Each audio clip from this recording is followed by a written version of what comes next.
আসসালামু আলাইকুম। আজকে নিয়ে এলাম ফ্রাইড চিকেনের একটা রেসিপি নিয়ে। এটাকে অনেকভাবেই অনেকে তৈরি করতে পারেন। আমি খুবই সহজভাবে ঘরোয়া উপায়ে কীভাবে তৈরি করবেন সেটারই চটজলদি একটা রেসিপি নিয়ে এলাম।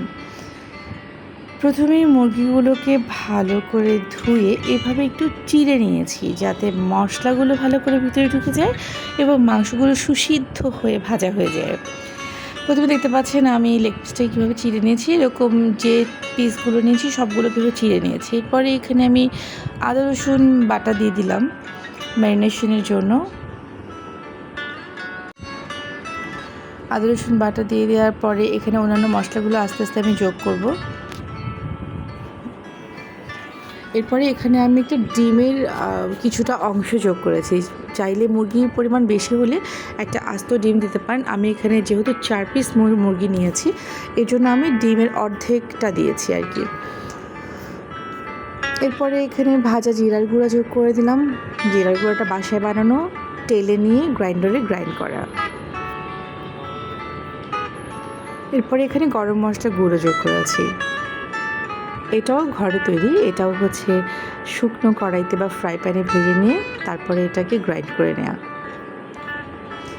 এরপর এখানে শুকনো লঙ্কা গুঁড়ো যোগ করেছি। এই শুকনো লঙ্কা গুঁড়োটা নিজেদের স্বাদ মতো দেবেন, ঝাল যারা বেশি খেতে চান তারা বেশি দেবেন। এরপরে এখানে হলুদ গুঁড়ো যোগ করলাম।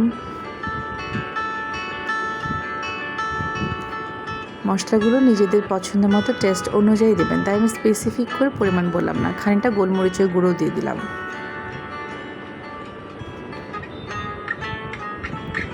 এরপরে আমি এখানে একটা অরিগানোর প্যাকেট ছিল আমার কাছে, সেখান থেকে আমি অরিগানো যোগ করেছি। আপনারা চাইলে অন্য কোনো হার্বও ইউজ করতে পারেন।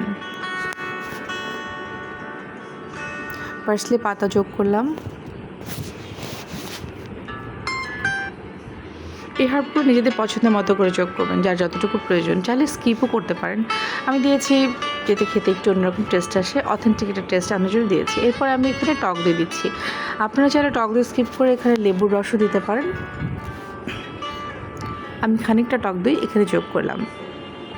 এরপরে স্বাদ মতো লবণ দিয়ে দিয়েছি। মশলার রঙগুলো এক একটা মশলার রঙ এক এক রকম, দেখতে কি দারুণ লাগে তাই না? এরপর এখানে সয়া সস যোগ করলাম। তারপরে টমেটো সস যোগ করলাম। এই জন্য লবণটা স্বাদমতো দেবেন, কারণ সসগুলোতে অলরেডি লবণ আছে। তারপরে ভালো করে এই মাংসগুলোকে মেখে নিচ্ছি এবং চিড়ে নেওয়া অংশগুলোর ভেতরে মাংস দিয়ে দেওয়া হচ্ছে। আমাদের ম্যারিনেশন রেডি।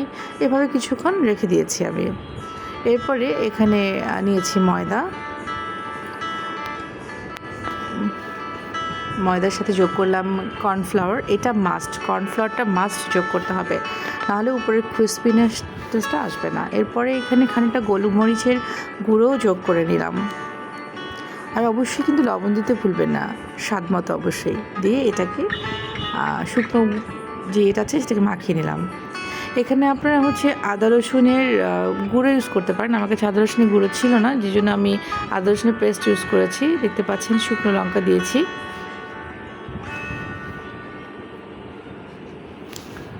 আদা রসুনের পাউডারটা থাকলে ভালো হয়, যেহেতু আমার কাছে পাউডার নেই আমি পেস্টটাই ব্যবহার করলাম। এরপরে এটাকে ময়দা এবং কর্নফ্লাওয়ারের মিশ্রণটার সাথে ভালো করে মাখিয়ে নেব।